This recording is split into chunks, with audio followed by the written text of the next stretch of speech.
Olá, graça e paz.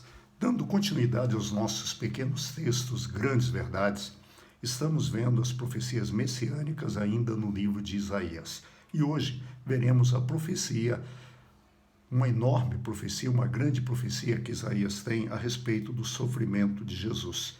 Ela está no capítulo 53, os versos de 5 a 12. Mas ele foi traspassado por nossa causa, por causa das nossas transgressões, foi esmagado por causa das nossas iniquidades. O castigo que nos trouxe a paz estava sobre ele, e pelas suas feridas fomos curados.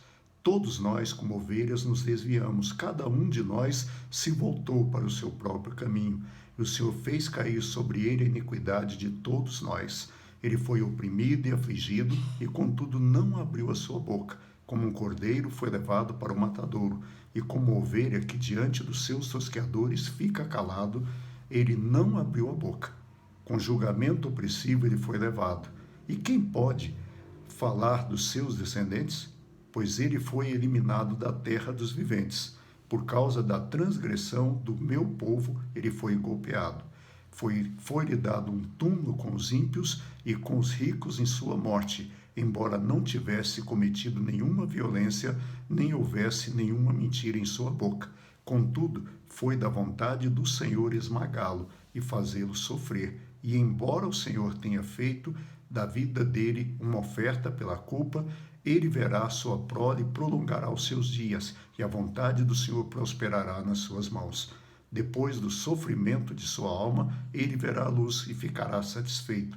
Pelo seu conhecimento, meu servo justo justificará a muitos e levará a iniquidade deles. Por isso, eu lhes darei uma porção entre os grandes, e ele dividirá os despojos com os fortes. Porquanto ele derramou sua vida até a morte e foi contado entre os transgressores, pois ele levou o pecado de muitos, e pelos transgressores ele intercedeu. É interessante que quando nós vemos essa profecia do profeta Isaías, como disse na segunda-feira, Isaías profetizou em torno de 700 anos antes de Jesus, parece que nós estamos lendo um jornal do tempo de Jesus, lendo um relato do que aconteceu durante os dias de Jesus. Ele começa dizendo que ele foi traspassado pelas nossas transgressões. Ele se fez pecado, mesmo não tendo pecado, para que pudesse levar os nossos pecados. E o castigo dele nos trouxe a paz. E Isaías diz ainda que todos nós, como ovelhas, nos desviamos. Se você se lembrar do episódio da crucificação de Jesus, você vai ver que todos os seus discípulos e apóstolos fugiram. Ou seja, não ficou ninguém. Eles estavam com medo.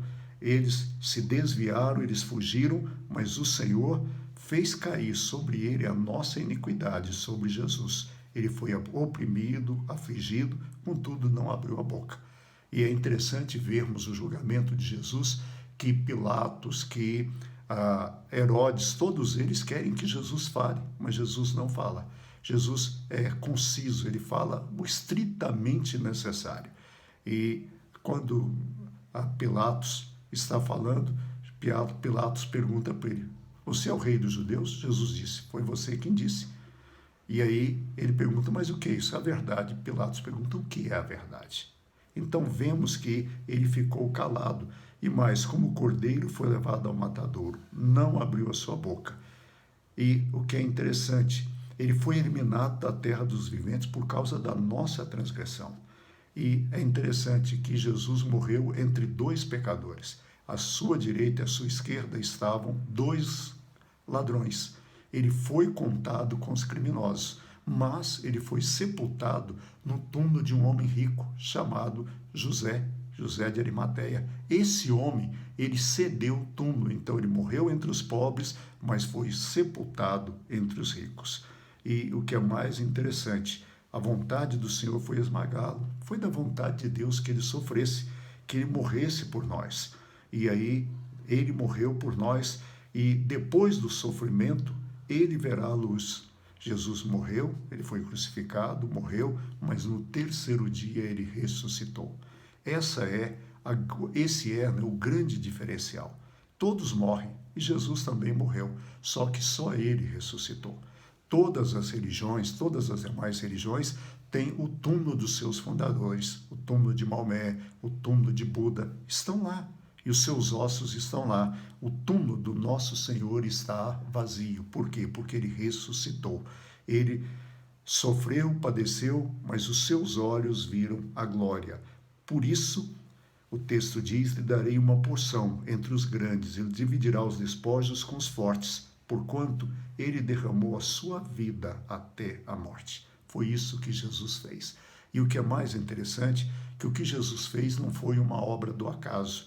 O que Jesus fez foi o cumprimento da vontade de Deus. Deus, na sua vontade de nos resgatar, na sua vontade de nos salvar, ele envia Jesus. E Jesus padece por nós, sofre por nós, e tudo isso registrado com 700 anos de antecedência pelo profeta Isaías. Isso é um Deus de verdade, um Deus verdadeiro. Nada foge das suas mãos, nada acontece por acaso.